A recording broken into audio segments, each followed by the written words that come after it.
So the Prime Minister of India very necessarily spoke about the farm laws. I mean, I'm sure most of you went through his speech. If you haven't, I beg you, please go to his Twitter handle. He shared his speech. Just, just take the effort of listening to it. I'm not going to put out opinions here. I just want to do a perspective slash a fact check. So I'm going to keep this live session extremely brief. It is because it is important for us as a responsible citizens of this country to understand and know whether what the Prime Minister said is actually true or not. Um, the snippet which the Prime Minister of India has shared on his Twitter handle starts by saying that since the time these laws have come into existence and have been implemented, the MSP rates have increased. I'm extremely sorry, but there needs to be a fact check right there. The alternative mechanism has not been implemented just yet. The Supreme Court has already ordered that the implementation of these laws, which have been promulgated, needs to be delayed for a prolonged period of time, which is the first fact check. Now, if I'm wrong, feel free to correct me.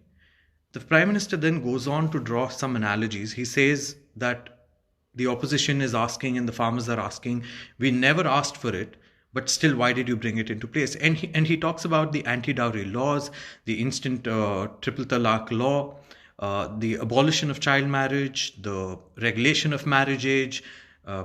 He talks about women's rights on property. He talks about the right to education. He says all these laws were not sought, but for social reform. And because we are a progressive country, these laws were brought into place. Now, a preliminary fact check.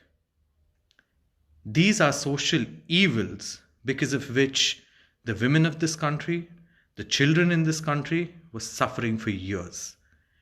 There were demands made through cases in the Supreme Court of India to ensure that these social evils are gotten rid of. Access to education was something that did not come just because the government wanted it. It was on the directions of the Supreme Court of India as well, which is something that the Prime Minister conveniently ignored to talk about. Why did he compare these analogies with the farm laws in the first place? Now, he's absolutely right when he says that we are not imposing an alternative mechanism, we are giving the option of an alternative mechanism. The farmers are just demanding one thing. You are giving an option of an alternative mechanism. What is your problem in putting into the law that MSP will be guaranteed even in the alternative mechanism so that the richest of this country who end up getting a free market access to agricultural produce do not end up taking advantage of the farmers of our country? These are probably some questions that we need to ponder upon. I'm not putting out a propaganda here. This is not a politically inclined video. All I'm just trying to do is pose a few questions which the Prime Minister probably should have answered. Jai Hind. Have a good day.